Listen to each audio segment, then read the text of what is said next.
فأنا ناصح لإخواني بالصدع بالحق تبيض وجوههم. السكوت في مسألة الحزبية يضرها، فاصدع بما تؤمر وأعرض عن المشركين. سلامي على دماج ورجالها والشيخ يحيى ودار العلم يا سعد بانيها.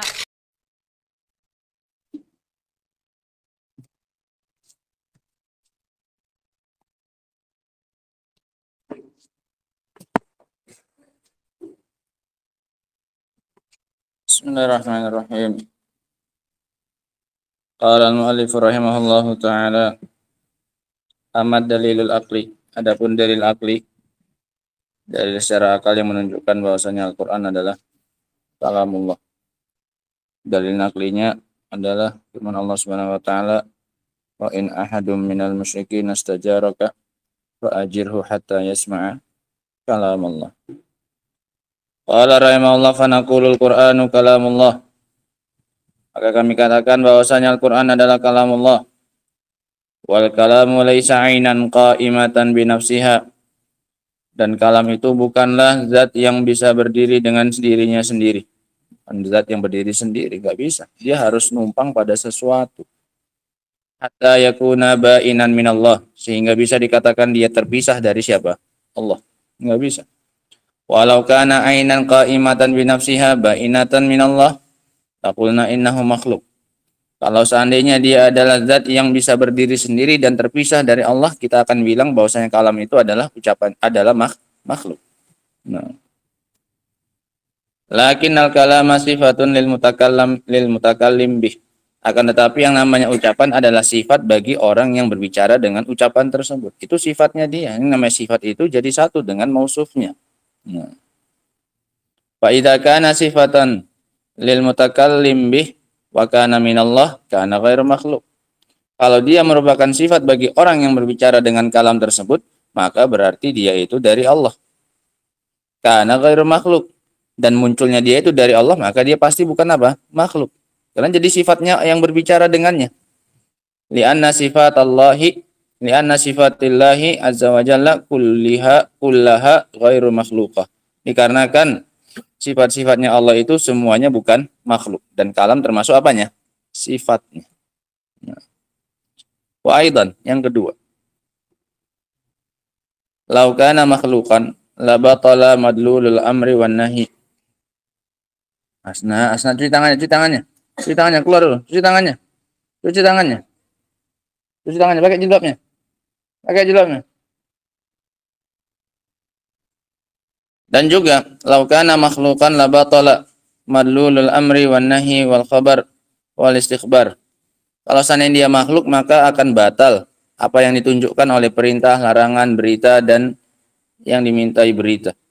Li'anna hadhihi siyaq law kanat makhluqah la kanat mujarrad ashkal khuliqat ala hadhihi surah la dalalata laha ala ma'naha. Kalau dia seandainya dia itu ada makhluk, lafaz-lafaz perintah, larangan itu adalah makhluk, maka niscaya dia hanya merupakan bentuk-bentuk yang diciptakan dengan bentuk seperti itu, tidak ada sisi penunjukannya. Nah, kama yakunu syaklan nujum wasyams wal qamar wa nahwuhuma. Sama seperti bentuk matahari, bintang, bulan, enggak ada apanya, enggak ada maknanya. Karena dia makhluk, diciptakan itu sebagai makhluk. Disuruh untuk aqimus shalah, itu bukan perintah dari Allah Subhanahu wa taala, itu hanya apa ini? Hanya makhluk yang Allah ciptakan, enggak ada mengandung makna, sisi pendalilannya enggak ada, yang menunjukkan untuk salat enggak ada. Enggak mengandung perintah untuk apa itu? Salat. Karena dia hanya apa ini? Simbol saja, hanya bentuk saja, sama seperti Allah menciptakan matahari, bulan, bintang, sama. Enggak ada perintahnya dari situ, enggak ada. Kalau seandainya dia ini apa ini? Dia ini makhluk. Yang enggak ada gunanya Allah merintah, enggak ada gunanya Allah apa ini? Melarang. Nah. Wa qauluhum minhu bada.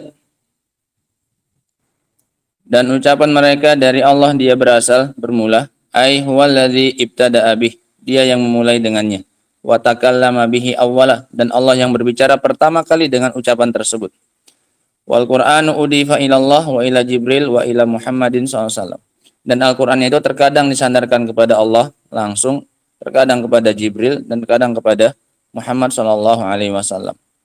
Misalul awal qaulullahi azza wa jalla. Contoh yang pertama firman Allah Subhanahu wa taala yang disandarkan kepada Allah. Fa'ajirhu hatta yasma'a kalam Allah. Ini ucapannya disandarkan kepada siapa? Allah langsung. Fayakunu minhu bada, sehingga ini munculnya pertama kali dari Allah Subhanahu wa taala, ay minallahi azza wajal, berawalnya dari Allah Subhanahu wa taala ucapan ini. Wa minhu harful jar wa dhamirun qaddima ala amilihi li faidatil hasr wal ikhtisas. Dan di minhu bada, ucapan mereka minhu bada, dan jar majrurnya itu, huruf jar dan domirnya itu dimajukan atas amilnya, minhu bada, bada amilnya, fiilnya yang mempengaruhi, untuk memberikan faedah pembatasan dan pengkhususan. Bahwasanya munculnya kalam ini murni hanya dari siapa? Allah. Makanya kaidahnya kata mereka dalam keyakinannya tadi Ahlus Sunnah wal Jamaah, minhu bada. Kenapa diturunkan minhunya? Untuk menunjukkan apa? Ikhtisas. Bahwasanya berasalnya munculnya pertama kali memang hanya dari siapa ini? Ucapan ini dari Allah Subhanahu wa taala. Enggak bada minhu, enggak kayak gitu. Nah, kalau bada minhu enggak menunjukkan faedah pembatasan, bisa jadi dari yang lainnya juga ada kemungkinan. Wa misalus tsani idafatuhu ila Jibril. Contoh yang kedua yang disandarkan ucapan itu kepada Jibril Al-Qur'an itu, qauluhu ta'ala innahu laqaulu rasulin karim. Ini adalah ucapan rasul yang mulia. Dzi quwwatin 'inda dzil arsy makin, yang punya kekuatan, yang berada di sisi pemilik arsy, lagi memiliki kedudukan. Siapa berarti? Jibril. Berarti ucapannya Jibril, disandarkan kepada Jibril. Dikarenakan dia yang menyampaikan. Wa mitsalus tsalits idafatuhu ila Muhammadin sallallahu alaihi wasallam qauluhu innahu laqaulu rasulin karim. Yang disandarkan kepada Nabi sesungguhnya itu adalah ucapan Rasul yang mulia. Wa ma huwa biqauli syair, dan dia bukanlah ucapan seorang penyair. Qalilam ma tu'minun, sedikit sekali kalian yang beriman. Lakin udhifa ilaiha ilaihi maksud.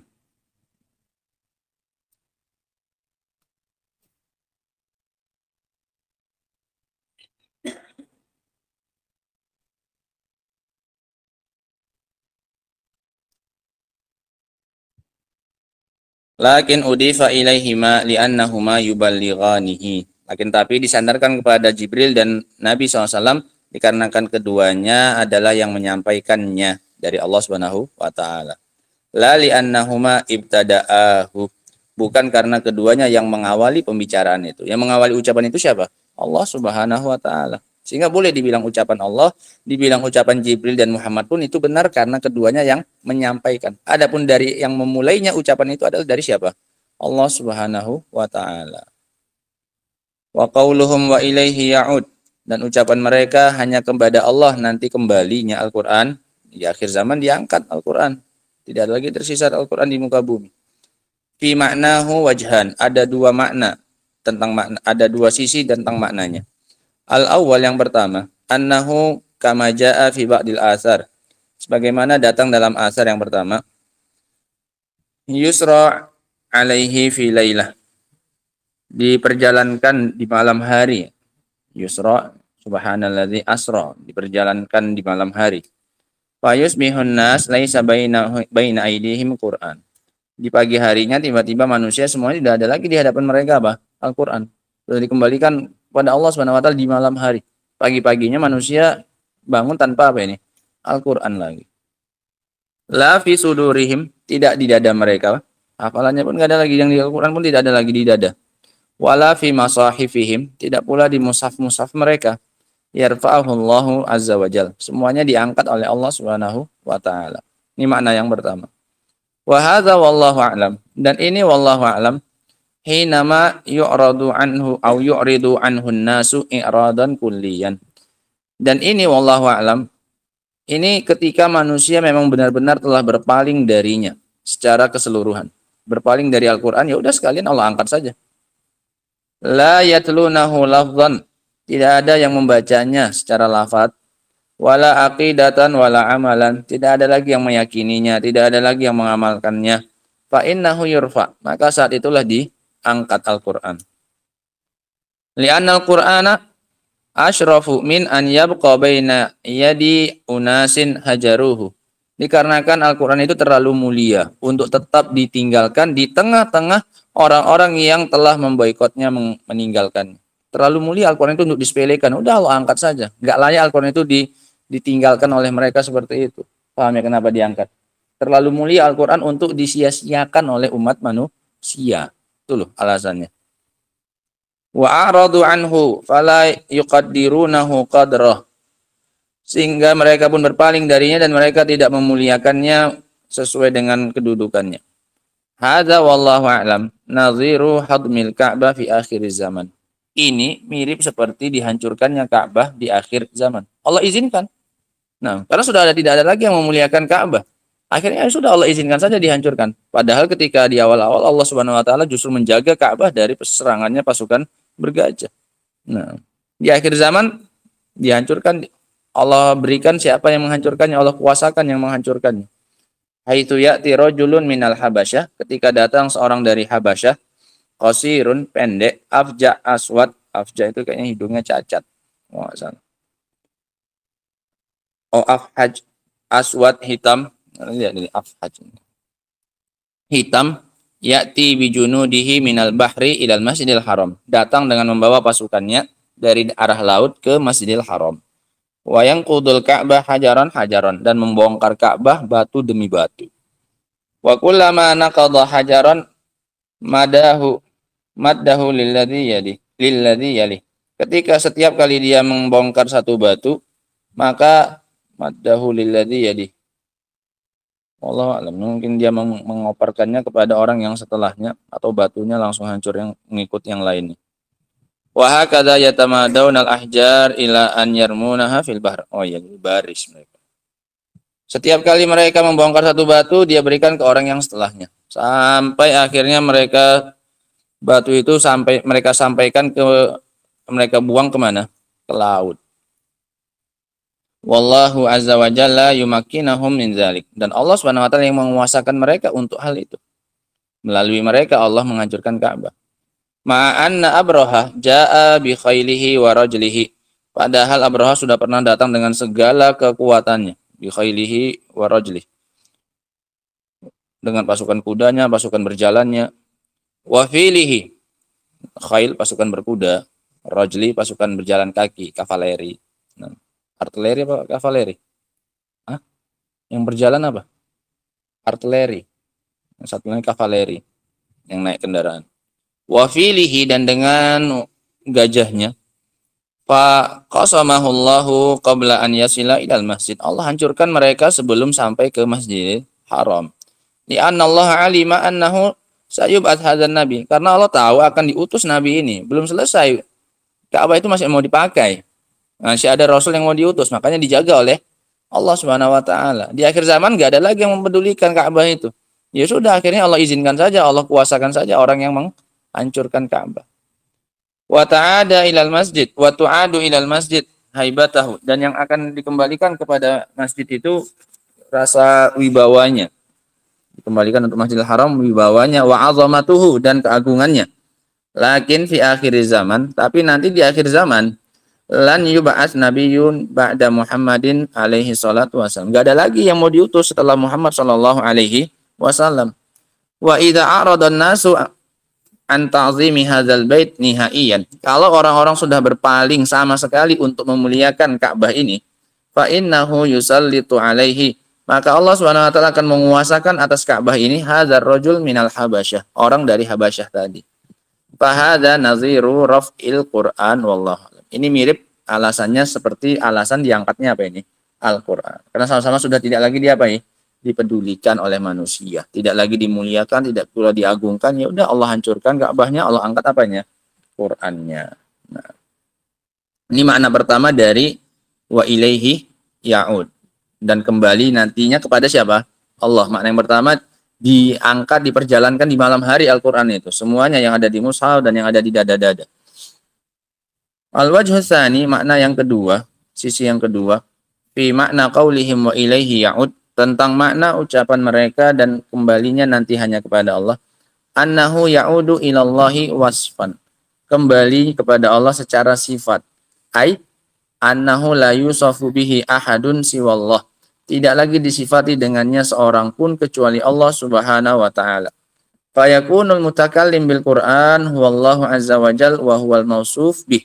Sehingga jadilah yang berbicara dengan Al-Quran itu hanyalah Allah Subhanahu wa taala, zat yang bersifat dengannya. Walamani amin an naqul innal ma'nayaini kilaihima sahih. Dan tidak ada halangan kita katakan kedua maknanya itu adalah benar. Bahwasanya kembalinya kepada Allah secara sifat, itu sifatnya siapa? Allah SWT, bukan sifat yang lain-lainnya dari kalangan siapa?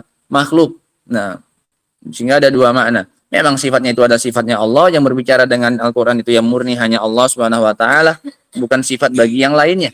Meskipun Jibril dan Muhammad yang berbicara juga, tapi bukan sifatnya kita. Kita pun ketika ngaji pun bukan sifatnya kita. Itu memang tetap sifatnya siapa? Ucapannya siapa itu? Allah Subhanahu wa Ta'ala. Nah, hadza kalamu ahli sunnah. Sehingga bisa dua-dua maknanya. Bisa kembali kepada Allah secara sifatnya. Artinya ini hanya disandarkan secara sifat oleh kepada siapa ini? Allah Subhanahu wa Ta'ala. Tidak dikatakan ini sifatnya makhluk siapapun dia. Nah. Wa hadza kalamu ahli sunnah wal jamaah fil Qur'anil Karim. Ini adalah keyakinan ahlu sunnah wal jamaah tentang Al-Quranul Karim. Nah, sehingga keyakinannya bahwasanya Al-Quran adalah kalamullah, ghairu, makhluk, kemudian munazzal, kemudian minhu, bada, kemudian ilaihi, ya'ud. Itu dihafal poin-poinnya itu ya, Pak. 5 poin yang disebutkan oleh beliau di sini. Kalamullah, bukan makhluk, munazzal, minhu, bada, ilaihi, ya'ud. Wallahu ta'ala alam bisawab. Setelah itu akan dibantah oleh beliau syubhatnya Mu'tazilah yang mengatakan Al-Quran adalah makhluk. Wallahu ta'ala alam bisawab. Alhamdulillah. Subhanakallah bihamdika asyhadu an la ilaha illa anta astaghfiruka wa atubu ilaik. Walhamdulillahirabbil alamin.